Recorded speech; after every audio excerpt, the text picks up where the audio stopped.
So integration का CBSE का PYQ है, हमें इंटीग्रेट करना है साइन इनवर्स 2x dx। जब भी इन्वर्स फंक्शन ऐसे आए sine inverse x, cos inverse x, तो उसको इंटीग्रेट करने के लिए we always use integration by parts. तो इंटीग्रेशन बाय पार्ट्स में हमें दो फंक्शन चाहिए, but here we have only one function which is inverse trigonometric function.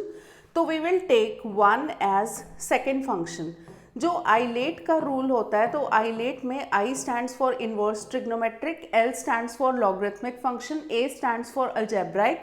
T is trigonometric and E is exponential function. Here we have inverse trigonometric function and one is algebraic function. तो I comes before A in the rule of ILATE, तो हम I को मतलब inverse trigonometric को first function लेंगे and one को हम लेंगे सेकेंड फंक्शन। अब बाय पार्ट्स का जो मेथड होता है वो क्या होता है, फर्स्ट एंड सेकेंड फंक्शन का जो इंटीग्रल होता है that is first function as it is into integral of second function minus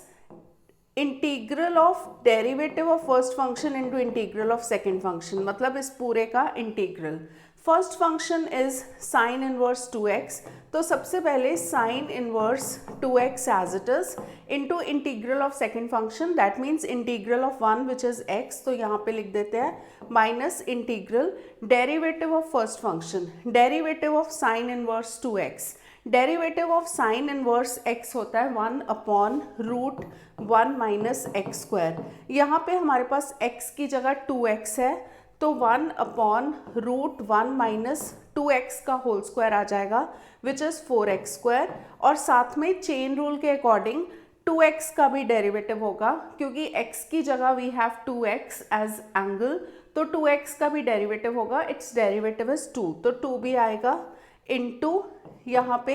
integral of second function, ये तो हमने डेरिवेटिव ऑफ फर्स्ट फंक्शन लिया है ना, into integral of second function भी आएगा। Second function is 1 whose integral is x, तो x dx। So this becomes, यहाँ पे इसको सॉल्व करने के लिए या हम इसको एक स्टेप लिख लेते हैं, x साइन इनवर्स 2x, 2 को बाहर लिख लेते हैं, x dx upon root 1 minus 4x square. Second वाले इंटीग्रल को सॉल्व करने के लिए वी विल यूज सब्सटीट्यूशन, तो इसमें put 1 minus 4x square is equal to t,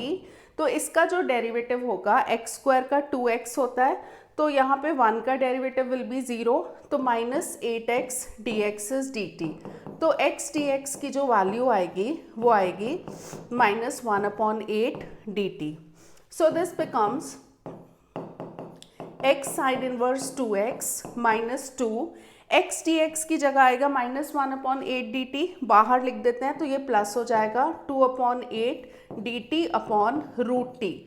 now 1 upon root t जो होता है, जैसे 1 अपॉन रूट टी का जब इंटीग्रल लेना है तो t raise to power minus half dt, इसका इंटीग्रल लेंगे t raise power minus half plus 1 upon minus half plus 1, that means root t upon 1/2 आ जाएगा विच इज 2 रूट टी। तो जब भी 1 अपॉन रूट टी हो तो उसका डायरेक्ट इंटीग्रल ले लिया करो 2 रूट टी, यहाँ पे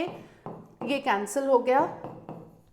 तो x sine inverse 2x plus 1/4 into 2 root t plus c, 2 and 2 भी कैंसिल हो गया, तो इसका जो फाइनल आंसर होगा वो होगा, जब वैल्यूज पुट करेंगे, x sine inverse 2x plus 2 upon, यहाँ पे भी 2 अपॉन 4 था ना, तो 1/2 हो गया, तो प्लस 1/2 रूट के अंदर वैल्यू पुट करेंगे which is 1 minus 4x square plus c is the answer.